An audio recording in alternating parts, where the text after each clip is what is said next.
Bismillahirrahmanirrahim. Assalamualaikum warahmatullahi wabarakatuh. Alhamdulillah. Alhamdulillahilladzi nahmaduhu wa nasta'inuhu wa nastaghfiruh wa na'udzu billahi min shururi anfusina wa min sayyiati a'malina. May yahdihillahu fala mudilla lahu wa may yudlil fala hadiya lahu. Asyhadu an la ilaha illallah wahdahu la syarika lahu wa asyhadu anna Muhammadan abduhu wa rasuluh. Qala ta'ala ya ayyuhalladzina amanu taqullaha haqqa tuqatih wa la tamutunna illa wa antum muslimun. Amma ba'du, fa inna asdaqal hadits kitabullah wa khairul hadi hadi Muhammadin sallallahu alaihi wasallam wa syarrul umuri muhdatsatuha wa kullu muhdatsatin bid'ah wa kullu bid'atin dhalalah wa kullu dhalalatin finnar. Ma'asyiral muslimin rahimani wa rahimakumullah. Alhamdulillah, bersyukur kita kepada Allah Subhanahu wa taala yang telah banyak memberikan limpahan karunia nikmat kepada kita, baik nikmat sehat, nikmat iman, nikmat Islam, dan nikmat masih ditanamkannya keimanan di dalam hati kita, dan masih diberikannya hidayah taufik untuk terus belajar dan mempelajari agama Allah di sela-sela kesibukan kita, yang mana nikmat ini banyak kaum muslimin yang tidak mendapatkannya. Maka kita semua yang hadir di majelis yang mulia ini patut bersyukur kepada Allah Subhanahu wa taala atas segala nikmat-nikmat yang telah diberikan oleh Allah Subhanahu wa taala. Salawat dan salam semoga selalu tercurah kepada Nabi kita Muhammad sallallahu alaihi wasallam serta para keluarganya, para sahabatnya dan umatnya hingga akhir zaman nanti. Tabi'un fi rahimani wa rahimakumullah, kita masih membahas kitab tauhid dari bab la yudbahu lillah bi makanin yudbahu fihi li ghairillah. Tidak boleh menyembelih yang diniatkan untuk Allah di tempat yang mana tempat tersebut dilakukan penyembelihan untuk selain Allah. Pada pertemuan yang lalu kita telah membahas dari ayat 108 di surat At-Taubah terkait dengan teguran Allah Subhanahu wa taala kepada Rasulullah sallallahu alaihi wasallam ketika beliau sallallahu alaihi wasallam diminta oleh orang-orang munafik untuk salat di Masjid Dirar, yang dikenal dengan Masjid Dirar, yang dibangun oleh orang-orang munafik sebagai bentuk tipu daya. Orang-orang munafik berusaha menipu daya Rasulullah sallallahu alaihi wasallam agar beliau sholat di masjid tersebut. Karena Rasulullah sallallahu alaihi wasallam adalah orang yang mulia dan orang yang sangat-sangat memiliki pengaruh di kalangan kaum muslimin. Orang-orang munafik meminta beliau untuk sholat di Masjid Dirar dalam rangka sebagai bentuk rekomendasi atau legalitas bahwasanya masjid yang mereka bangun itu agar termasuk masjid yang berhak untuk diibadahi atau berhak untuk dijadikan tempat ibadah. Akan tapi begitu Rasulullah sallallahu alaihi wasallam ingin menepati janji beliau kepada orang munafik, Allah Subhanahu wa taala menurunkan ayat ini. Allah Subhanahu wa taala menurunkan ayat ini dan Allah berfirman, la taqum fihi abada. Hai Muhammad, janganlah engkau salat di masjid, di dalam masjid tersebut selama-lamanya. Kemudian setelah diberikan wahyu oleh Allah Subhanahu wa taala, lalu Rasulullah sallallahu alaihi wasallam paham. Dan bahkan Rasulullah sallallahu alaihi wasallam diperintahkan untuk menghancurkan Masjid Diror ini, masjid yang dibangun oleh orang-orang munafik.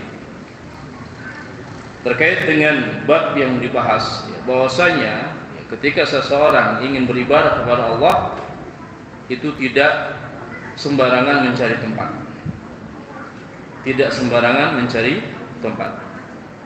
Rasulullah SAW ingin menegakkan ibadah kepada Allah dalam bentuk sholat, tetapi sholat ketika itu ingin ditegakkan di masjid yang dibangun oleh orang munafik, yang mana masjid tersebut dibangun dengan tujuan untuk memecah belah kaum muslimin, untuk memberikan mudarat kepada kaum muslimin. Maka dengan sebab itulah Rasulullah SAW tidak dibolehkan sholat di tempat tersebut atau di masjid Diror tersebut.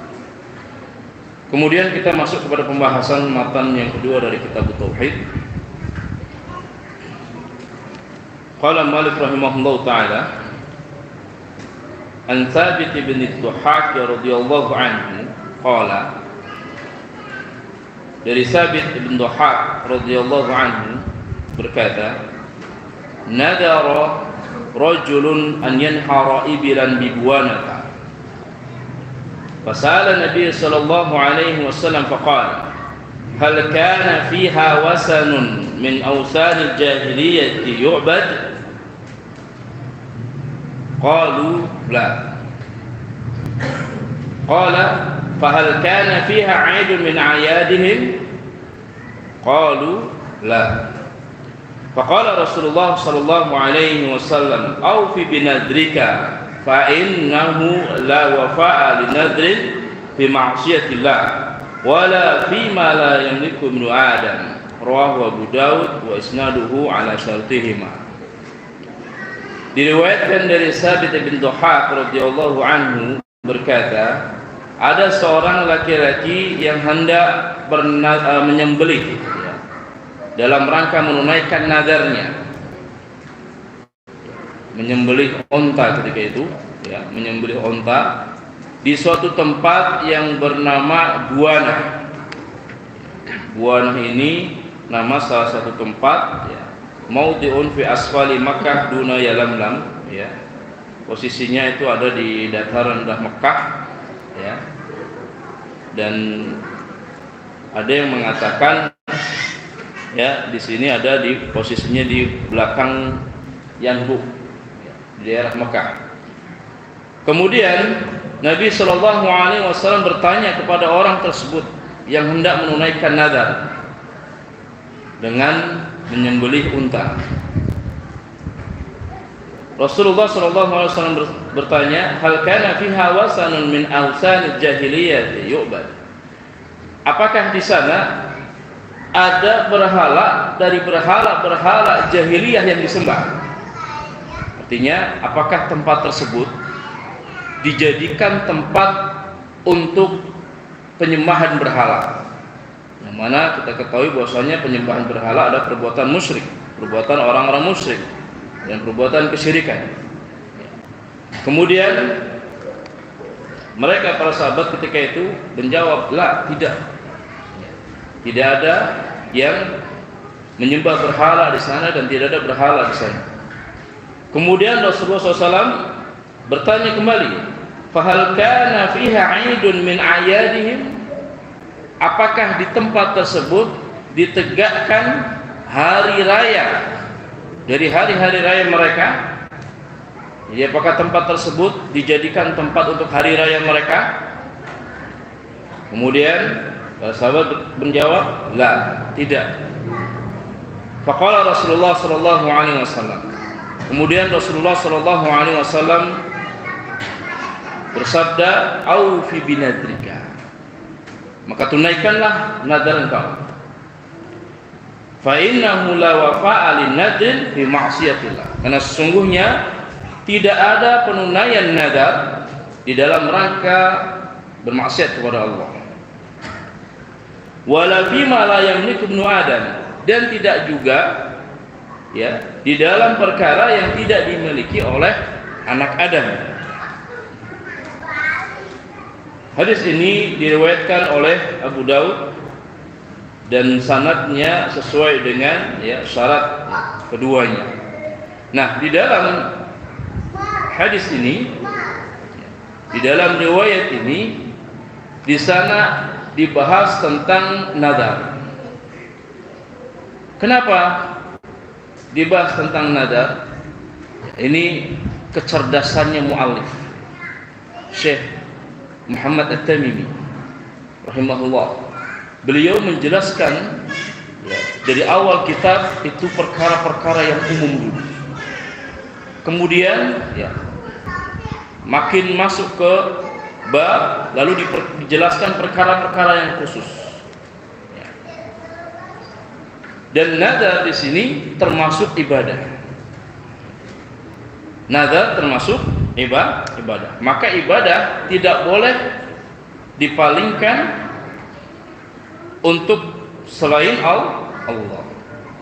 Nah, ketika beribadah, tempatnya pun harus aman dari hal-hal yang menyimpang dari syariat. Kemudian makna nadar sendiri disebutkan dalam kitab ini, huwa ilzamul mukallafi nafsahu syai'an yataqarrabu bihi ila Allah. Nadar adalah mengharuskan, seorang mukallaf itu mengharuskan dirinya dengan sesuatu dalam rangka untuk mendekatkan diri kepada Allah, yang mana tadinya tidak harus, karena dia bernadar, maka apa? Maka ini menjadi harus. Dan para ulama membahas tentang hukum nadar, khilaf di antara para ulama, ada yang mengatakan haram dan ada yang mengatakan makruh. Jadi yang sahih, Allahu a'lam bishawab, nadar hukumnya adalah makruh. Karena di dalam hadis, Nabi di satu sisi mencela orang yang suka nadar. Karena orang yang suka nadar itu apa? Ibadahnya orang yang bakhil. Jadi dia itu kalau tidak dikabulkan permohonannya, tidak mau ibadah. Jadi harus disyaratkan dulu, saya mau ibadah kalau apa? Kalau dikabulkan permohonannya. Namun di dalam ayat atau hadis yang lain, Allah memuji orang-orang yang menunaikan nadar, dan Allah tidak memuji kecuali dalam perkara-perkara yang disyariatkan. Maka Allah alam yang rajih adalah hukumnya makruh. Jadi seorang hamba tidak boleh terlalu sering bernadar. Kemudian yukhbiruna Sabit ibn Dhahak radhiyallahu anhu. Sabit ibn Dhahak mengabarkan kepada kita bahwasanya ada seorang yang bernadar dengan menyembelih unta di tempat yang dinamakan Buana. Lalu Nabi SAW meminta penjelasan tentang tempat tersebut. Apakah di tempat tersebut ada berhala yang disembah? Kemudian apakah di tempat tersebut dijadikan tempat untuk berhari raya? Berhari raya di sini berhari raya dari kaum jahiliyah, bukan hari raya umat Islam. Kemudian ketika Nabi SAW diberitahu akan hal tersebut, bahwasanya tidak ada sesuatu yang terjadi pada tempat tersebut, baik tempat tersebut digunakan untuk penyembahan berhala atau digunakan untuk merayakan hari raya dari hari raya jahiliyah, maka Nabi memerintahkan orang tersebut untuk menunaikan nazar. Kemudian Nabi SAW memberikan hukum secara umum terkait dengan nazar, bahwasanya nazar itu tidak boleh dalam rangka bermaksiat kepada Allah. Yang pertama itu. Yang kedua, nazar itu tidak boleh dilakukan yang mana ketika hamba tersebut bernadar tidak mampu melakukannya. Ya. Misalnya contohnya, ada orang bernadar. Ini contoh satu kasus ya, misalnya kalau dia lulus ujian misalnya ujian kuliah atau ujian sekolah, dia akan bernadar ingin minum khamar. Ini tidak benar. Atau kalau misalnya dia bisa mendapatkan rumah atau bisa beli rumah, dia bernadar ingin berzina dengan 10 orang wanita. Ini tidak boleh. Ya, ini tidak boleh. Ini dalam rangka maksiat. Ini tidak boleh ditunaikan. Ya. Dan bagi dia yang sudah terlanjur bernadar seperti ini, maka dia harus membayar kafarah. Ya. Nabi SAW bersabda, kafarahnya apa? Kafaratul nadar, kafaratul yamin. Kafarah nadar itu adalah kafarah sumpah. Ya. Jadi kafarah sumpah itu yang pertama dia membebaskan budak.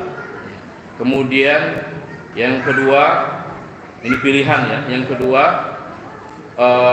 dia memberikan makan ya 10 orang miskin, atau memberikan pakaian 10 orang miskin. Kemudian yang ketiga, dia berpuasa 3 hari.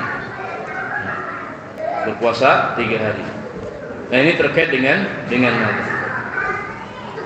Kemudian juga pada poin yang kedua terkait dengan nadar yang ditunaikan yang mana dia tidak miliki ya sesuatu ya dari nadar tersebut, artinya dia tidak mampu. Misalnya dia bernadar kalau nanti dia sembuh dari penyakit, dia akan mengambil bintang-bintang di langit. Ini tidak mungkin terjadi. Apakah manusia bisa mengambil bintang di langit? Tidak mungkin. Ya, ini tidak mungkin terjadi. Atau misalnya ketika dia bernadar, dia ya contoh apabila sembuh dari penyakit, Allah menyembuhkan penyakitnya, dia akan menyembelih untanya si fulan. Nah, ini nggak boleh. Atau menyembelih kambingnya si fulan, bukan kambingnya dia sendiri, bukan. Kambing orang disembelih. Nah, ini tidak boleh, ya, benar-benar seperti tidak boleh. Baik, fawaid dari hadis ini, ya, faedah yang bisa kita ambil dari hadis ini, yang pertama, wujubul wafa'i bin nadri idza lam yakun bi ma'siyatin aw mustahila. Wajibnya menunaikan nadar apabila nadar tersebut ya bukan perkara maksiat ya, dan bukan perkara yang mustahil, bukan perkara yang tidak mungkin ya, seperti tadi ya telah dicontohkan ya. Kemudian yang kedua, masyru'iyatu istifsaril mufti qabla al-fatwa. Dari hadis ini kita bisa ambil faedah, disyariatkan meminta penjelasan ya, seorang mufti meminta penjelasan ya, seorang yang ingin berfatwa meminta penjelasan terlebih dahulu sebelum mengeluarkan fatwanya ya, seperti yang ditanyakan oleh Rasulullah SAW kepada orang yang ingin menunaikan nadar, bertanya tentang tempatnya ya dengan detail. Nah ini ya seorang mufti demikian. Jadi tidak langsung mengeluarkan statement atau tidak langsung mengeluarkan fatwanya, tidak, harus dikaji terlebih dahulu. Ini tidak mudah, apalagi ya pada zaman ini banyak ya muamalah, contohnya ya kasus-kasus muamalah kontemporer yang harus dikaji terlebih dahulu. Tidak mudah kita mengatakan ini halal. Tidak mudah pula kita mengatakan ini boleh halal. Nah, ini ya seorang ahli fatwa. Maka dari itu orang yang berfatwa adalah orang yang betul-betul memiliki keilmuan yang mendalam. Tidak cukup dengan dia bisa baca Quran saja, enggak cukup. Dia harus menguasai bahasa Arab dan perangkat-perangkat, ilmu nahwu, sharaf, ya, kemudian badi', kemudian balaghah. Dia harus bisa. Kemudian yang kedua, dia harus paham Al-Quran, ya, berupa tafsir-tafsirnya. Kemudian dia harus memahami fikih dan usulnya, usul fikih. Dia harus paham ahkam seperti apa. Dia harus paham dilalatul alfaz seperti apa. Apakah di sini lafadznya am atau khas, mujmal, mubayyan, muqayyad dan mutlak dan seterusnya. Ini ada di usul fikih. Ya. Maka ini penting. Ya. Makanya ketika seorang menghukumi itu tidak mudah. Tidak mudah. Sekarang Masya Allah ya, banyak orang yang gampang menghukumi. Ternyata ketika ditanya tentang usul fiqh atau kaidah atau qawaid fikih nggak paham. Tiba-tiba langsung, oh ini boleh, kan? Nah, ini yang berbahaya ya. Maka tidak sembarangan berfatwa. Ya. Kadang mohon maaf ya, sebagian ikhwah yang baru pertama ngaji, ya kadang bermudah-mudahan seperti ini. Ya.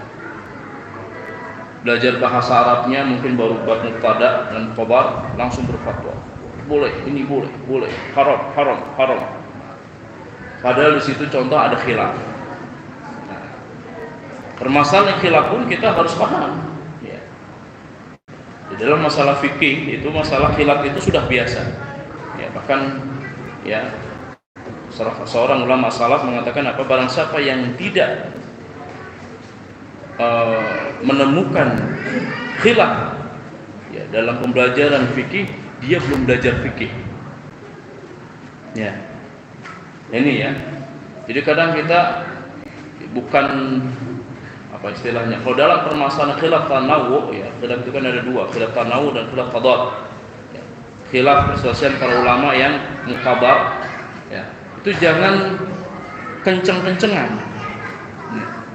Jangan kenceng-kencengan. Haram. Pokoknya nggak bisa. Nah, kalau sudah pokoknya ini, maka dari itu ya, anak nasihatkan untuk pribadi dan jamaah sekalian agar terus mempelajari Islam ini. Islam ini banyak yang ilmu yang dipelajari. Ya. Jadi bukan hanya tauhid saja, bukan hanya fikih saja, banyak. Fikih itu cabang-cabangnya banyak. Ada usul fikih, qawaid fikih dan seterusnya. Ya, maka ini harus ya, mudah-mudahan ya dari jamaah sekalian ada yang mengikuti kajian-kajian yang seperti ini. Jadi bukan tematik saja ya, kajian yang rutin ya, bahas kitab sampai habis itu Masya Allah, itu taksilul ilminya itu sangat bagus sekali. Jadi hasil dari menuntut ilmu sangat bagus sekali. Ya.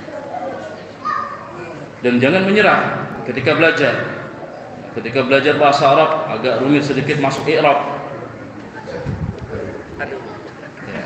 Makanya ya kadang kursus-kursus bahasa Arab itu tiba-tiba sepi gitu kan. Ya, padahal putus tengah jalan. Ya harus istiqamah. Harus istiqamah. Ya, sedikit susah sudah apa? Mundur. Apalagi banyak absennya. Mubtada, khabar, kemudian apa diteruskan terus, lalu tiba-tiba dia masuk pertemuan 10. Ya, karena pertemuan di bahasa Arab itu nyambung. Maka dia harus mengulang, harus belajar terus. Ya. Mohon kepada Allah Subhanahu wa taala agar diberikan keistiqomahan ya, untuk belajar bahasa Arab. Ya. Akan berbeda seseorang yang sudah mempelajari bahasa Arab ya ketika membaca Al-Qur'an. Ya, akan berbeda. Dia paling tidak paham, ya, membekas seperti itu. Apalagi yang sudah ya ahli di dalam bahasa Arab. Banyak cabang-cabang yang lainnya. Ketika seorang berfatwa itu, ya dia harus menilai ya dari segala sisi. Pertama dari lafadznya saja itu harus dinilai. Maksud ayat ini seperti apa? Apakah bisa dikiaskan? Apakah bisa diterapkan dari permasalahan yang ada? Jadi jangan sampai salah paham. Dulu pernah saya sampaikan, makna waw saja itu bisa beda-beda maknanya. Tidak selamanya waw itu maknanya dan, kan? Dan tidak selamanya makna waw itu apa? Ditambah. Contoh ayat ya, fankihu ma tabalakum minan nisa masna wa sulasa wa ruba. Masna wa sulas wa ruba, 9. Apakah demikian memahami ayat tersebut? Ya, ini kan berbahaya. Ini harus dikaji ya. Mudah-mudahan ya, di masjid ini ada kajian khusus terkait itu. Jadi orang yang betul-betul serius ya ingin memahami agama Islam. Ya, karena seperti kajian bahasa Arab saja ini banyak yang putus tengah jalan, betul tidak? Sudah sedikit, makanya sebagian kursus itu menerapkan apa? Sistem bayar yang tinggi, biar nanti ketika dia meninggalkan majelis merasa rugi. Jadi motifnya itu bukan untuk pengen nyari uang, bukan ya, biar nanti ketika dia meninggalkan majelis itu merasa rugi ya. Kalau nggak seperti itu kan agak sulit ya untuk rutin hadir. Maka Masya Allah ya, sekarang apalagi di daerah kita, daerah Bekasi, majelis-majelis ilmu itu Masya Allah banyak ya, tinggal milih ya. Baik, kemudian yang selanjutnya, yang ketiga, tahrimu fi'lil ta'ati fi makanin yu'sallahu fihi. Haram melakukan perbuatan ketaatan di tempat yang mana tempat tersebut Allah itu dimaksiati. Misal orang membaca Al-Quran di diskotik, nggak boleh ya. Orang membaca Al-Quran di klub malam ya. Ini tidak boleh. Di situ Allah dimaksiati. Yang satunya dengar musik, yang satunya baca Quran. Coba jangan mencampurkan yang hak dengan yang batil ya. Ini tidak tepat ya. Ketika ada perbuatan, ada tempat kemaksiatan, jangan kita ibadah di tempat tersebut ya. Dan apalagi ketika kita mengetahui perbuatan tempat tersebut adalah tempat yang digunakan untuk perbuatan kesyirikan, ini tidak boleh ya. Misal ya, ada seseorang yang contoh ingin rihlah ya, atau ingin tur ya, ingin apa istilahnya wisata ke tempat yang mana tempat tersebut ma'ruf, terkenal dengan kesyirikan di situ. Dia bawa kambing ke situ, disembelih di tempat tersebut. Ini nggak boleh. Ini tidak boleh. Ya, maka ini harus kita tahu. Atau dia sholat di tempat tersebut. Ini tidak boleh. Maka ikhwan fillah rahimani wa rahimakumullah ya, banyak ya dari kaum muslimin belum paham terkait dengan hal ini. Ini maka kita harus jelaskan ya. Jadi jangan pula kita merasa bangga datang ke tempat ya, kemaksiatan di sana, misalnya entah itu tempatnya misalnya klub malam atau diskotik dan lain sebagainya, lalu datang ke sana dengan melakukan ibadah. Harusnya yang di sana dilakukan apa? Amar ma'ruf nahi munkar. Itu yang dilakukan. Jadi bukan membaca Al-Quran di tengah-tengah orang sedang bermaksiat, bukan ya. Orang sedang berzina, dia lihat itu zina, dibaca Quran di situ. Tidak boleh,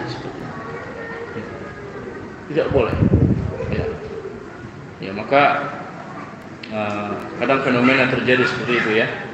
Kan sampai ada yang ya, berceramah ya, di tempat tersebut dengan bangganya, dan ini Allah alam isya apa sisi pendalilannya. Masih banyak orang-orang yang mendengarkan nasihat-nasihat selain dari tempat tersebut. Walaupun tempat tersebut pula menjadi sasaran juga untuk dakwah. Tapi apakah misalnya ketika kita datang ke tempat tersebut, apakah kita tahan? Misalnya ada orang yang membuka orang, lalu kita ceramah di depan orang yang membuka orang, mudaratnya besar, mudaratnya sangat besar sekali. Seperti itu. Berbeda halnya ketika mereka diperintahkan untuk apa? Menutup aurat terlebih dahulu, lalu kita adakan kajian, adakan nasihat. Berbeda. Baik. Kemudian yang keempat, tahrimul wafa bin nadri idza kana ma'siyatan wa yukaffiru badalahu kafarata yamin. Haram menunaikan nadar dalam bentuk maksiat apabila itu termasuk kemaksiatan, maka dia menebus penggantinya dengan kafarah yamin. Tadi yang sudah dijelaskan. Kemudian yang kelima, adamu in'iqadin nadri fima la yamliku ibnu adam. Tidak ada keterikatan nadar dalam perkara sesuatu yang tidak dimiliki anak Adam.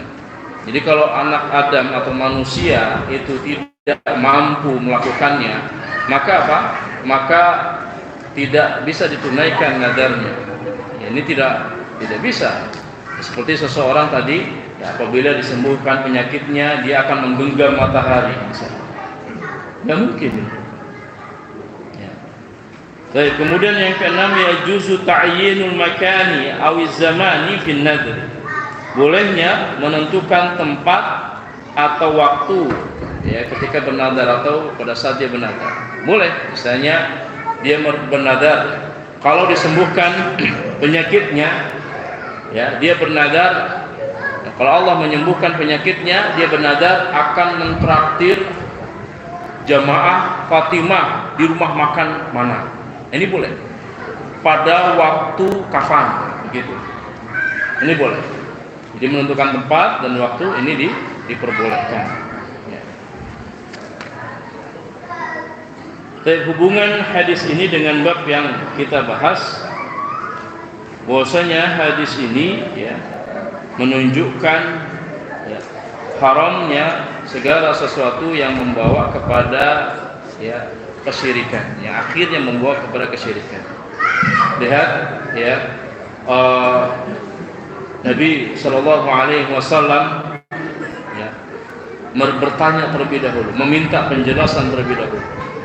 Kenapa? Ketika seseorang melakukan ibadah di tempat kesyirikan, berarti secara tidak langsung, bahkan secara langsung, tempat tersebut dibolehkan untuk menjadi tempat ibadah kepada Allah. Padahal mereka jadikan tempat itu untuk apa? Berbuat kesyirikan. Dan perantara-perantara seperti ini, kalau tidak dilakukan istilahnya tindakan pencegahan, maka ini akan melegalkan orang-orang yang belum paham tentang syariat. Bagi orang-orang yang belum paham tentang syariat, berarti boleh sholat kan begitu. Maka Nabi SAW di sini bertanya dengan detail, kalau misalnya tempat tersebut menjadi tempat kesyirikan, maka pasti Nabi melarang. Karena apa? Wasilahnya itu sangat jelas sekali. Nah, ini yang yang harus kita perhatikan. Maka dari itu kita jangan sembarangan Contoh ada yang mau misalnya punya hobi naik gunung misalnya, silahkan sholat di tempat-tempat yang di sana, tempat-tempat yang tidak dijadikan untuk penyembahan berhala. Kadang di gunung-gunung itu kan ada penyembahan berhala. Seperti itu. Baik.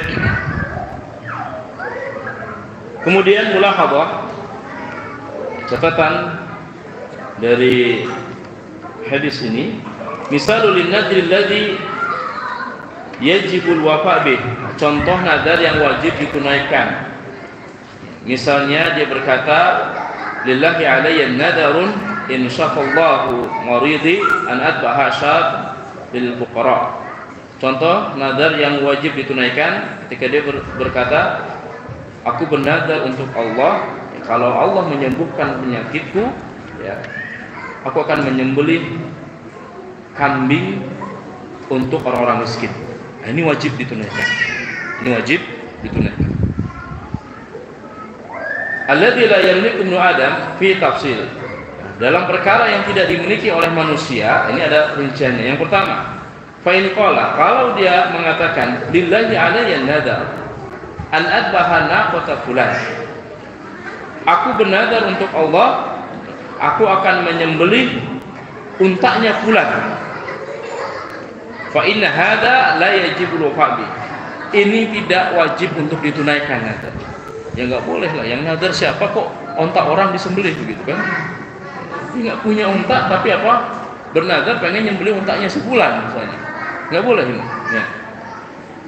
Kemudian yang kedua, rincian yang kedua, amma idza qala, adapun apabila dia berkata lillahi alayya nadar an adbaha naqatan, aku bernadar untuk Allah, ya, dan aku akan menyembelih unta. Nah, ini secara umum. Dia tidak mengatakan untanya si fulan, unta saja secara umum misalnya, atau yang sejenisnya. Wa huwa la yajiduha hina nadar. Kemudian ketika dia bernadar, lalu apa? Ketika ingin menunaikan, dia tidak mendapatkan, ya, apa yang dia nadarkan itu, dia tidak mendapatkan unta tersebut.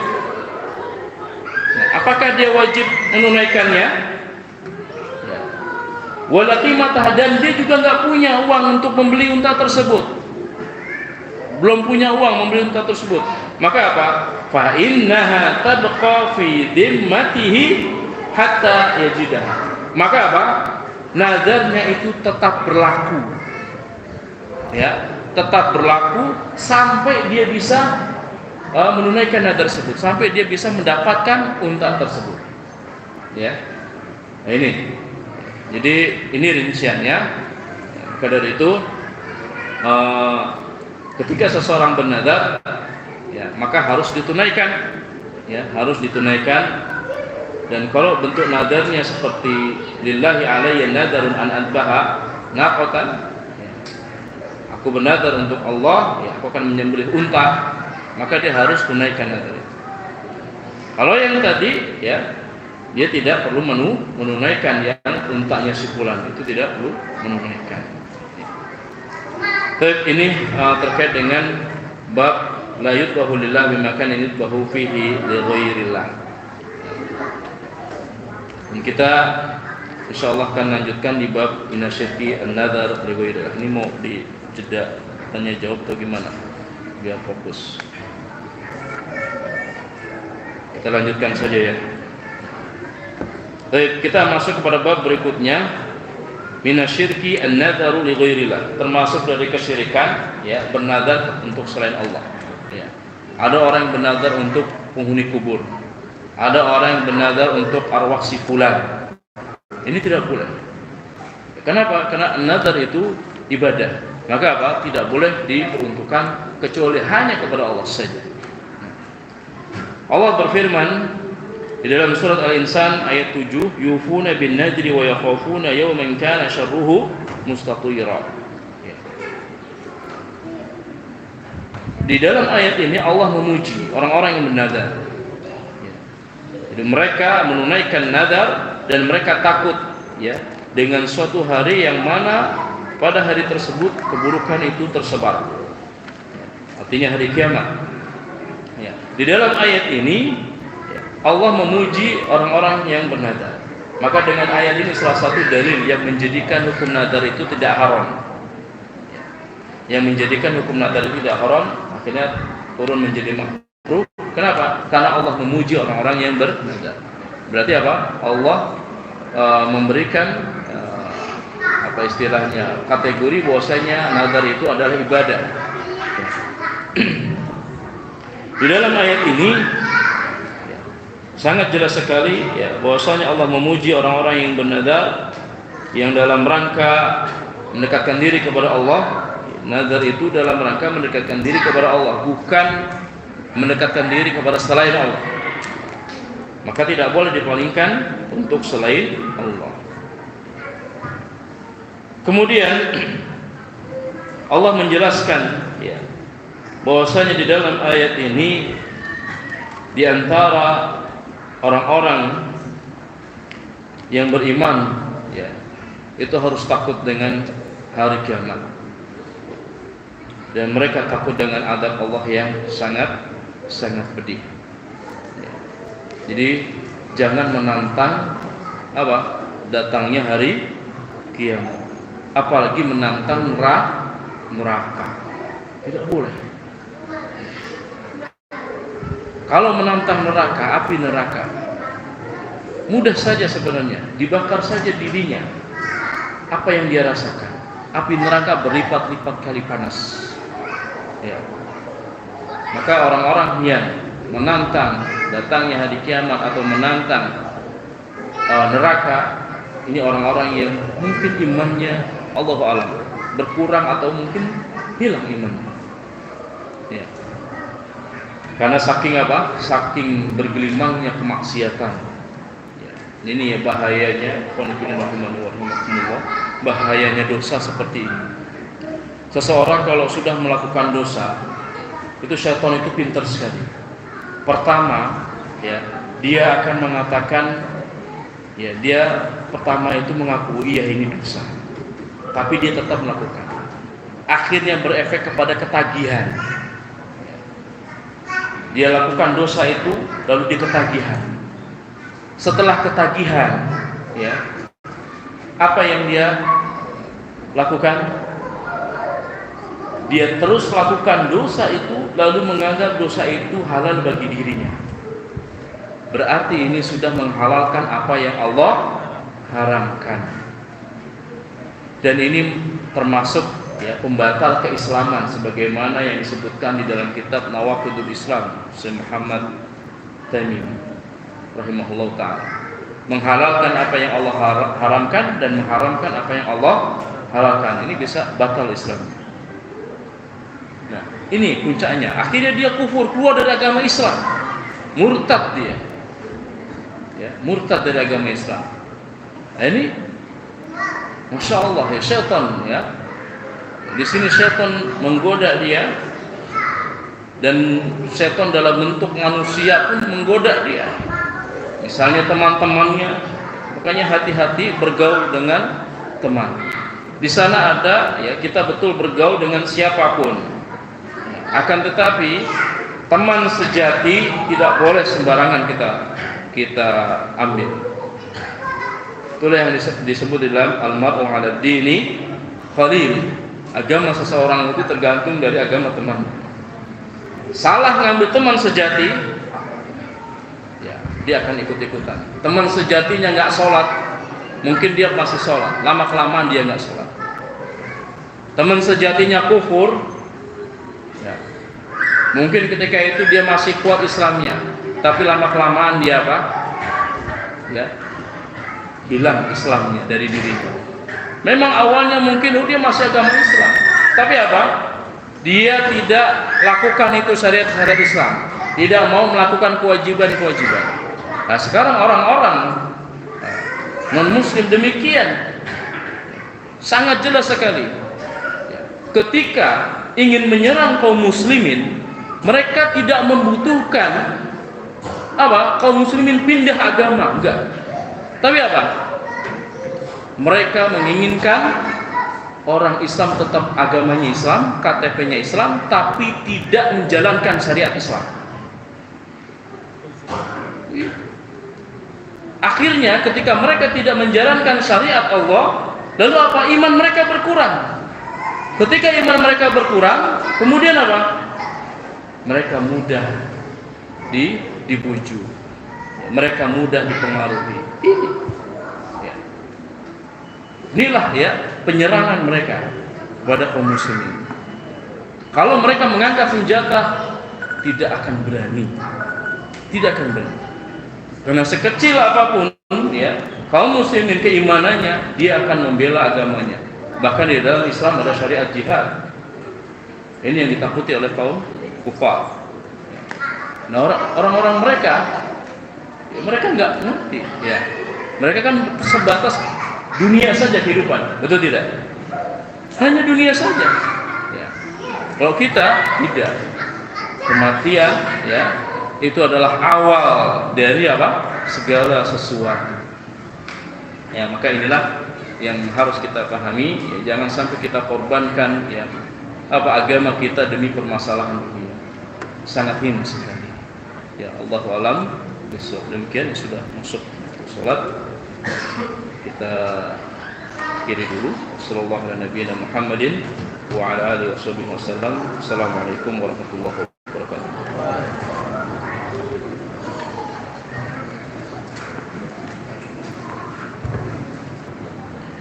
Bismillah, alhamdulillah, wassalatu wassalamu ala rasulillah wa ala alihi wa sahbihi wa wala. La hawla wa la quwwata illa billah. Kita lanjutkan sedikit faedah dari ayat 7 di dalam surat Al-Insan, sebagaimana yang disebutkan oleh penulis kitab Al-Jadid. Faedah yang pertama adalah wujubul wafa bin nadri di dalam yakun fi maksiatin. Ini sudah dibahas, wajibnya menunaikan nadar apabila itu tidak dalam bentuk maksiat. Kemudian yang kedua, al-khawf min al-qiyamah min sifatil mu'minin, takut terhadap hari kiamat, takut kepada kiamat itu termasuk sifat-sifat orang beriman. Jadi kita orang yang beriman kepada Allah dan iman kepada hari kiamat, kita tidak menantang akan datangnya hari kiamat, dan kita pula tidak menginginkan bahwasanya hidup sampai hari kiamat. Kenapa? Karena orang yang hidup sampai hari kiamat itu orang yang buruk. Ketika itu Al-Quran diangkat, tidak ada lagi yang menyebut Allah. Nah, seburuk-buruk manusia adalah orang yang hidup pada hari sampai hari kiamat. Kemudian yang terakhir yaitu isbatul ba'tsi, menetapkan bahwasanya ada hari kebangkitan. Kita harus imani bahwasanya di sana ada hari kebangkitan. Kita dibangkitkan oleh Allah Subhanahu wa taala. Baik ketika nanti kita berada di alam barzakh, ya, alam barzakh kita ditanya, kemudian sana nanti malaikat meniup sangkakala, kita dibangkitkan, kumpulkan pada mahsyar dan seterusnya. Perjalanan menuju akhirat, ya, perjalanan akhirat itu panjang, ya, perjalanan akhirat itu panjang.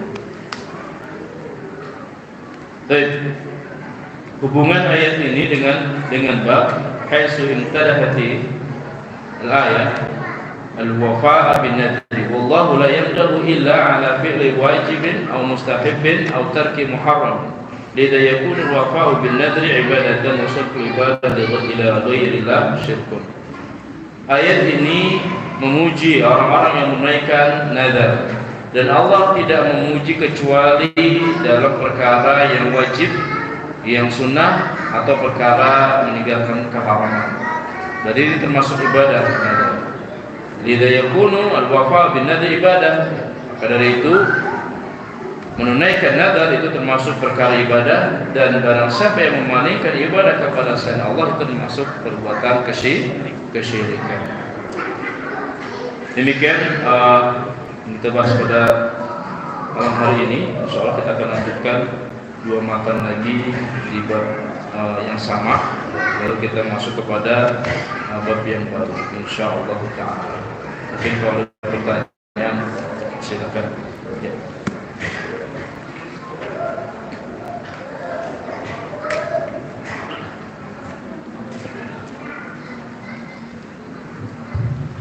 Jazakumullah khairan. Kita lanjutkan dengan pertanyaan. Pada yang menanyakan secara langsung atau menanyakan tulisan bisa dibuka. Pertanyaan pertama, Ustaz, mohon penjelasannya tentang hadis yang sepertinya kontradiktif dengan bab yang disampaikan tadi. Di sini diperbolehkan nazar, sedangkan di hadis yang kami bacakan adalah yang bertentangan. Anak Nabi Sallallahu Alaihi Wasallam, ani nazar, fala inahu la yarudu sayna, wa inama istakhroju bihi minal bakil. Nabi Sallallahu Alaihi Wasallam melarang untuk nazar. Beliau bersabda, nazar sama sekali tidak bisa menolak sesuatu. Nazar hanyalah dikeluarkan dari orang yang bakil atau lihat hadis riwayat Bukhari nomor 600 dan 693. Bagaimana kaitannya sih? Baik. Tadi yang sudah disampaikan ya, bahwasanya ada hadis di sana yang melarang nazar dan ada pula ayat yang memuji orang yang menunaikan nazar. Jadi dalam hadis yang disebutkan tadi, yang dibacakan tadi itu hadis larangan tentang nazar. Maka di sini berselisih para ulama hukum nazar.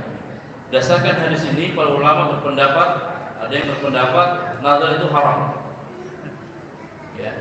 Kenapa? Karena nazar itu apa? La yustakhroju minal bakhil. Tidak keluar dari orang yang bakhil, pelit. Nah ini, kemudian di sisi lain apa? Ada ayat yang barusan kita bahas tadi, surat Al-Insan ayat 7, Allah memuji orang yang menunaikan nazar. Nah, maka dari itu disinilah para ulama membahas bahwa nazar itu tidak sampai derajat haram hukumnya, kan tetapi apa? Makruh. Karena di sisi lain ada larangan, di sisi lain dibolehkan untuk menunaikan nazar. Nah, seperti itu. Nah, ini di dalam menyandingkan hadis ini, para ulama itu kan, masya Allah ya, kecerdasan mereka menguasai itu tadi ya, yang dibahas ilmu usul fikih.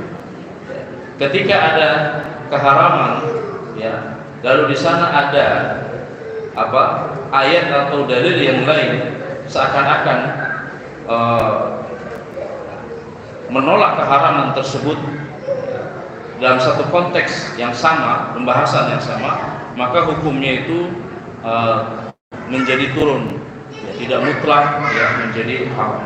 Demikian. Allahu a'lam bishawab. Sekarang sebenarnya mungkin bisa disimpulkan bahwa untuk kehati-hatian jangan sering-sering bernazar gitu. Iya, ya, makruh ya, dibenci orang. Pertanyaan kedua, apakah benar riwayat berikut? Apakah Khalid bin Walid jika berangkat perang membawa beberapa helai rambut Rasulullah, maka beliau selalu menang untuk perang? Jadi jimat, buat jimat. Dijadikan jimat. Apakah riwayat itu benar? Allahu a'lam bishawab, karena baru dengar. Khalid perang menang terus, Pak. Ya, Khalid perang menang terus.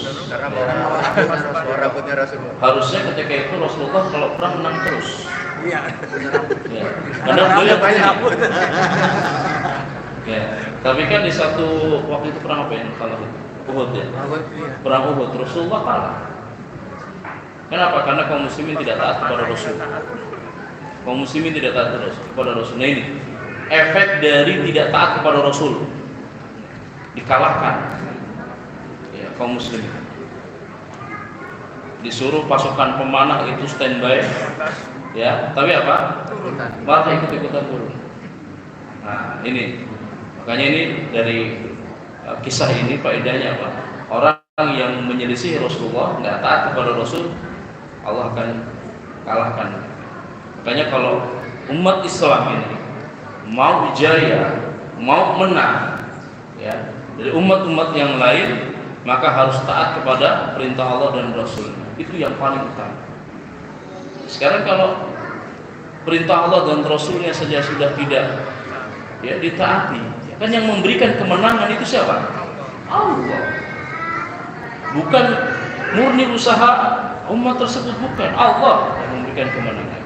Nah, di sini maka dari itu ya, bentuk ketaatan ya kepada Allah dan Rasulnya itu akan memunculkan jalan keluar yang jelas. Jalan keluar yang jelas. Makanya barangkali kita menjalani hidup ini kok seakan-akan hidup ini sulitnya minta ampun, semuanya serba sulit ya. Apa-apa sulit, banyak masalah. Barangkali hubungan kita dengan Allah itu bermasalah. kita nggak taat kepada Allah, kita tidak menegakkan sunnah Rasulullah. Bantu. Ya. Karena apa? Mayyatakillah, ya, min hayy wa mayyatakillah, apa? Barang siapa yang bertakwa kepada Allah, yaj'al lahu makhraja. Nah, barang siapa yang bertakwa kepada Allah akan menjadikan dia akan mendapatkan apa? Jalan keluar. Gitu. Ya. Dan kadang orang berusaha, ya, menilai usaha itu, menilai hasil usaha berdasarkan usahanya. Enggak begitu selamanya. Ada orang yang mungkin kerja pontang-panting siang malam, tapi dapetnya segitu-gitu aja, gitu kan? Tapi ada orang yang nyantai, gitu kan? Tapi duitnya banyak. Banyak kontrakan. Ya, Masya Allah, coba mungkin orang-orang yang di negeri Saudi sana, itu jam kerjanya sedikit, ya. Tapi Masya Allah, Gitu banyak ya. di sini yang mewah, di sana bukan barang yang mewah. Gitu. Maka ya ini ya yang harus kita pahami ya. Nah, terkait dengan riwayat tadi, ya Allah alam itu maka riwayat yang bisa mungkin kalau nanti bisa disampaikan ya. Allah alam. Ini masalah sifat juga sih.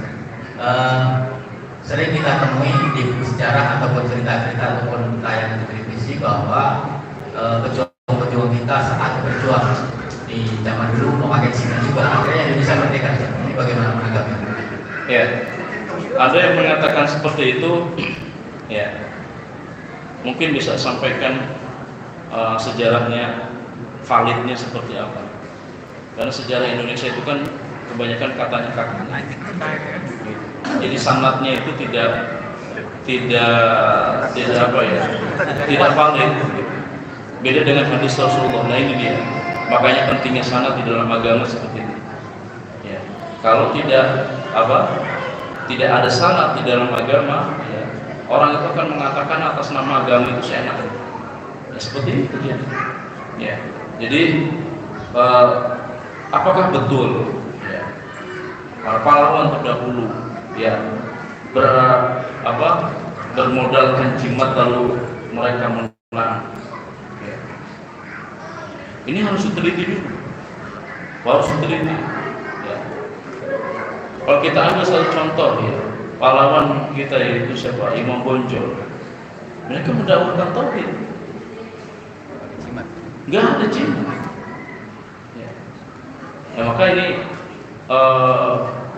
bukan sesuatu yang tepat ya, ketika kita mengklaim hal tersebut ya, maka harus ada riwayatnya. Atau kalau misalnya itu benar, ya, tentu tidak harus kita yakini karena itu menyimpang dari apa? Dari ketauhidan. Menyimpang dari ketauhidan. Ya, mentauhidkan Allah itu kita harus meniadakan hal-hal yang berbau kesyirikan. Ya, orang menggantungkan ya, sesuatu atau dia memakai jimat, ya, berarti dia bersandar bertawakal kepada jimat tersebut. Ya. Dan itu dusta, semuanya itu dusta. Ya, semuanya dusta. Ya kayak terjadi sekarang ya yang baru-baru ini kan, yang oleh salah satu orang yang di daerah mana tuh? Sumedang gitu kan. Ya. Coba, ini bentuk kedustaan para dukun. Ya, macam-macam ya, bisa ini bahkan bisa bilang kesurupan karena dimakan ular dan sebagainya. Dusta itu semua, jangan percaya. Ya, akhirnya kan ya sampai ada gambar itu ya, bentuk setan itu demo ya, dituduh katanya. Itu kan sesuatu yang yang nggak pantas begitu ya. Ini tidak benar ya. Maka dukun itu dia tidak menguasai apa. Maka jangan percaya sama. Kalau dikasih jimat ya jangan percaya. Jadi dustanya itu Masya Allah, dukun itu sangat keterlaluan. Makanya hukumannya apa? Penggal ya. Dukun-dukun itu. Jadi bukan dilegalkan. Ya, itu syariat Islam. Ya, bukan dilegalkan. Allah Akbar. Dan selanjutnya, bagaimana untuk mencampur adukan antara kemaksiatan dan ketaatan pada Allah? Contohnya, seorang alim yang diminta untuk membuka acara ataupun berdoa untuk ulang tahun, hiburan dan lain-lain. Ulang tahun apa? Hiburan. Hiburan dan lain-lain. Bukan dengan doa dan tutup dengan doa. Kalau acara tersebut acara jelas kemaksiatan, ya, maka tidak boleh dia datang. Tidak boleh. Jelas kemaksiatan dan kemungkarannya nggak boleh. Ya. Ini salah satu bentuk apa? Sinyal keimanan dia. Ya. Sikap wala dan baroknya dia. Ini berlaku di sini. Ya. Maka tidak boleh dia datang, nggak apa-apa. Maka motifnya apa dulu di sini? Kecuali dia datang untuk mendakwahinya. Karena ulang tahun tidak boleh. Pasti nggak dipanggil lagi. Jadi acara ulang tahun, ya, ini tidak disyariatkan oleh agama kita. Ini adalah tasawuf bil kufar. Besok-besok nggak ada lagi acara seperti ini. Kecuali kalau kita menjelaskan begitu masalah, tidak datang. Tapi kita ikut bergembira, bahkan mendukung acara tersebut. Ya, apalagi nanti ya, misalnya acara tahun baru itu. Beli petasan, beli kembang api ikut-ikutan, melek malam melihat kembang api. Ini kan sama saja mendukung sama mereka. Sudah biasa saja, waktunya tidur sudah. Ya. Nggak usah ajak anak-anak, ayo kumpul ke sana, lihat kembang api. Api buat apa ini? Mereka orang-orang yang menyembah api, iya mendewakan api. Ya. Memuji-muji api, itu kan orang Majusi. Sudah seperti malam-malam biasa saja. Itu bukan malam-malam khusus, bukan. Apalagi sampai ditutup dengan apa? Doa akhir tahun dan sebagai muhasabah. Muhasabah setiap hari, setiap detik kita harus muhasabah. Ya. Tidak setahun sekali. Kalau setahun sekali banyak dosa yang sudah lupa. Muhasabah setiap hari, setiap detik ketika kita melakukan dosa, ya Allah, saya muhasabah di dosa, saya melakukan dosa ini, saya bertobat, saya beristighfar. Nah, kalau setahun sekali direkap dosanya sudah lupa, ya, sudah banyak dosanya. Nah ini kan kadang kita itu nggak mau kalah dengan umat lain, gitu kan? Tapi dengan cara seperti itu, gitu. Harusnya kita punya prinsip. Apalagi hari tersebut tidak ada nyerempet-nyerempetnya ke Islam sama sekali. Tapi yang merayakan kebanyakan kaum muslim. Entah dibungkusnya dengan muhasabah akhir tahun, entah dibungkus dengan doa dan zikir dan lain sebagainya. Itu bukan hari umat Islam, bukan.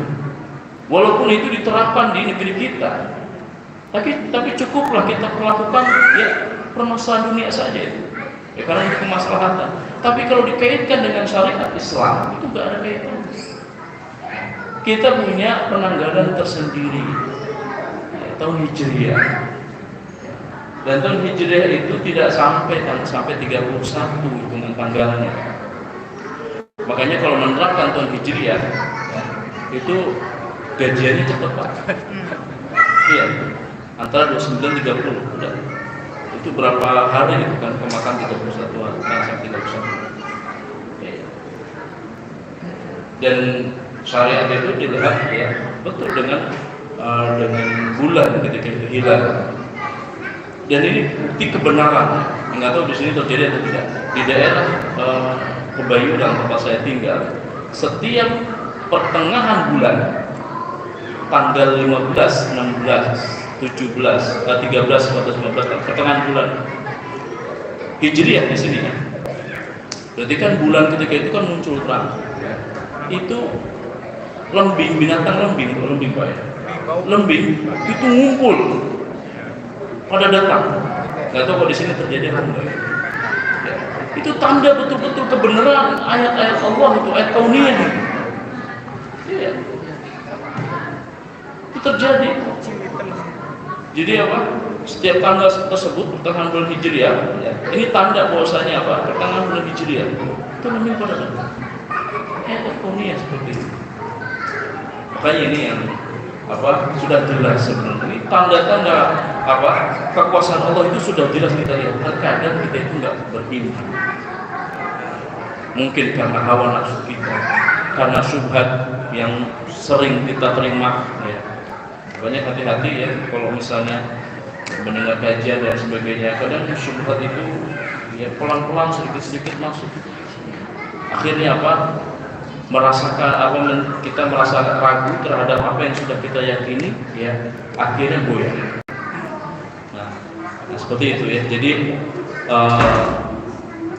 hal tersebut harus kita pahami ya, agar kita tidak salah langkah ya terkait dengan jumat ya.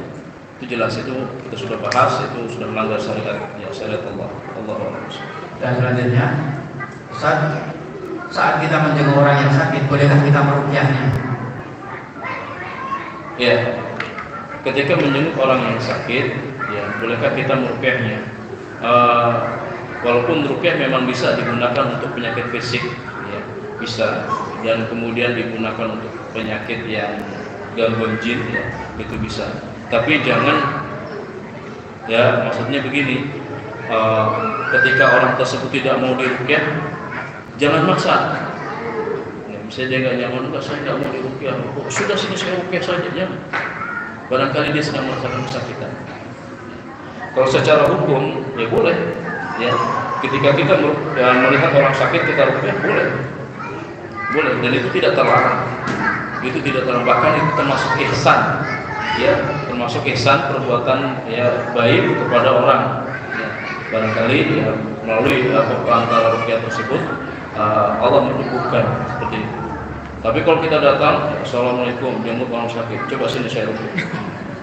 Enggak, jangan seperti itu. Lihat kondisi duduknya, kemudian didoakan terlebih dahulu.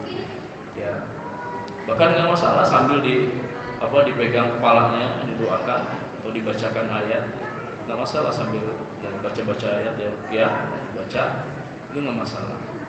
Yaitu yang Anda melihat ya dulu guru-gurunya seperti itu ketika Anda ikut menjenguk orang sakit bersama guru, ya, beliau pasti selalu memegang kepala, kemudian bacakan ayat sebentar, dibacakan doa, setelah itu dikasih motivasi. Ya. Jadi diberikan motivasi itu penting. Ya, bahkan di salah satu rumah sakit itu ada petugas yang bertugas seperti itu. Jadi khusus penanganan. Jadi beliau ini keliling ke pasien-pasien itu untuk menangani hal tersebut. Beliau itu nggak meriksa ilmu kedokteran, nggak punya, tapi punya ilmu agama, ilmu Islam itu punya. Dia bisa meruqyah dan bisa memahami psikologi orang yang sakit dan untuk memotivasi sabar, sampaikan ayat seperti itu. Jadi tidak takuti orang yang sakit itu.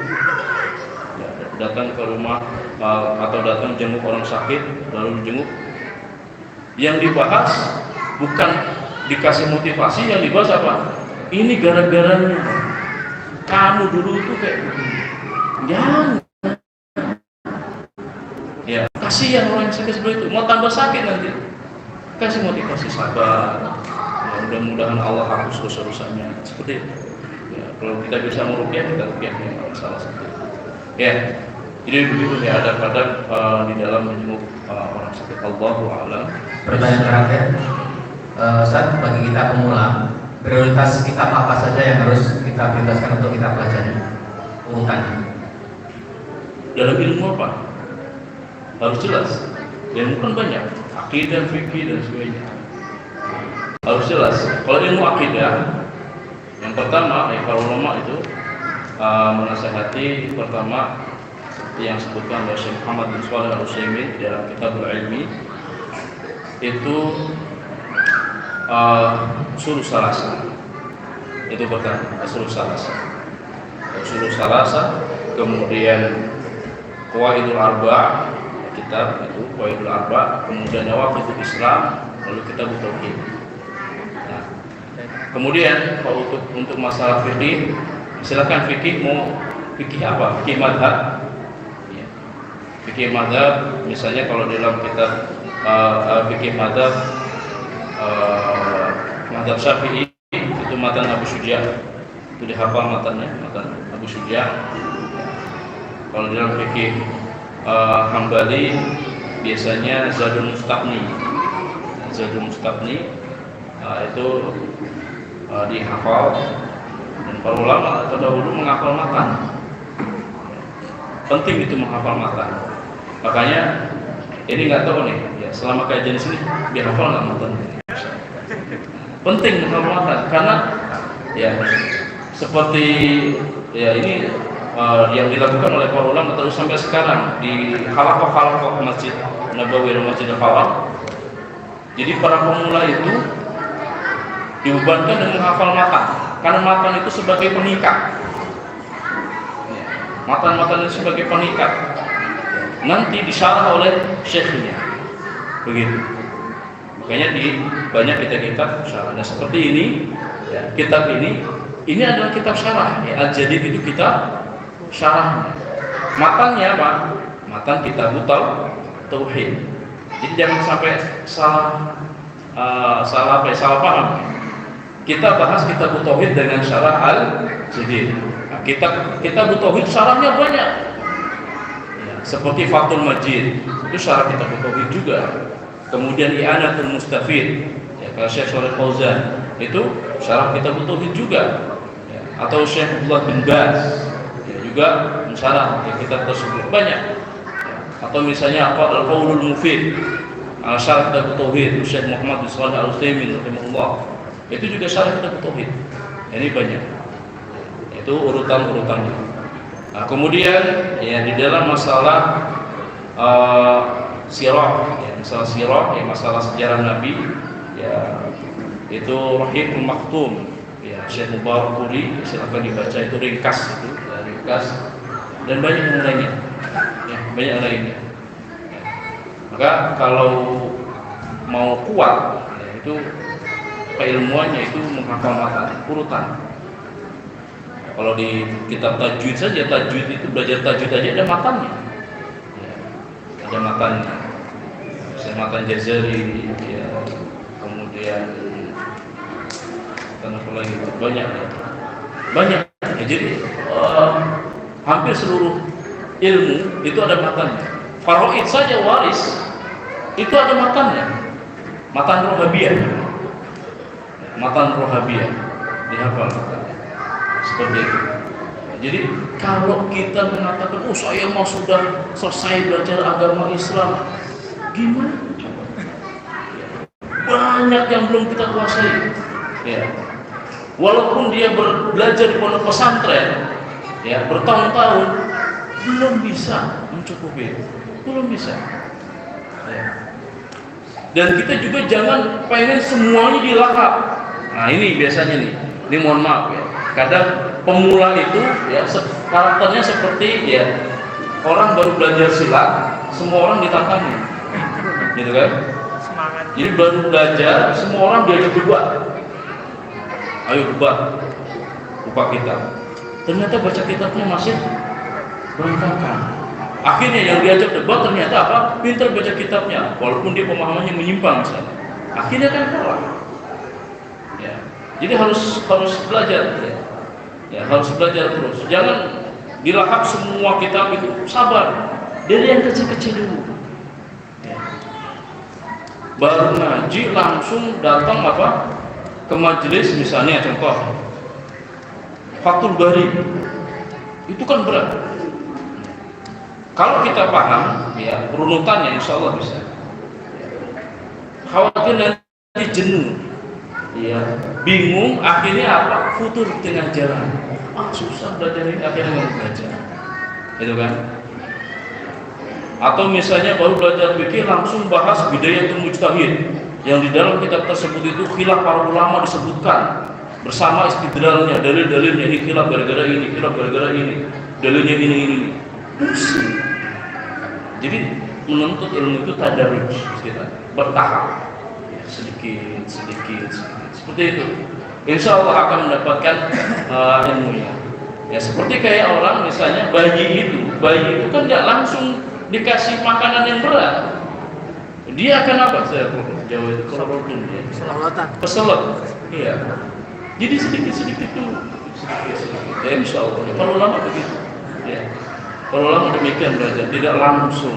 Dan para ulama itu banyak gurunya. Jadi ngaji itu jangan satu guru. Ya, tentu di sini harus dicatatannya, harus manhajnya harus jelas. Ya harus benar manhajnya.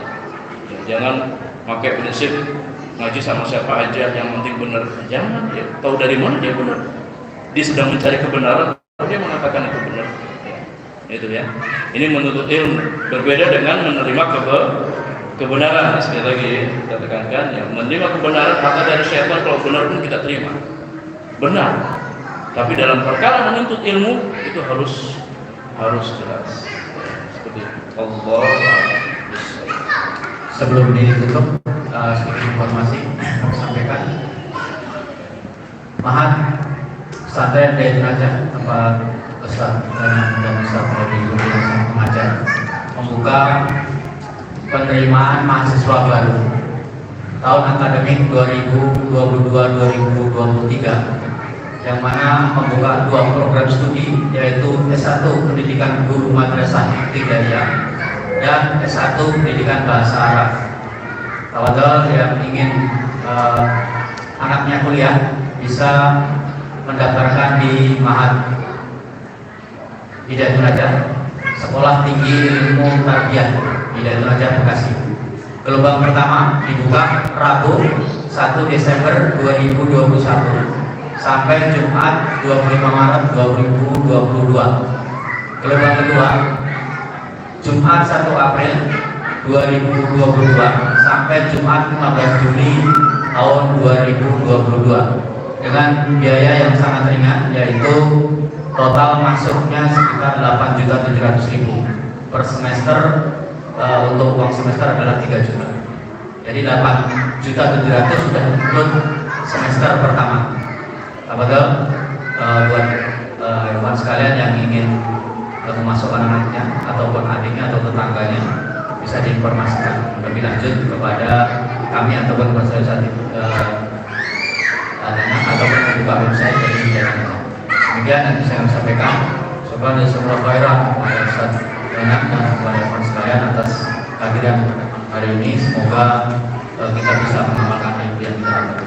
Kita tutup dengan doa kepada majelis.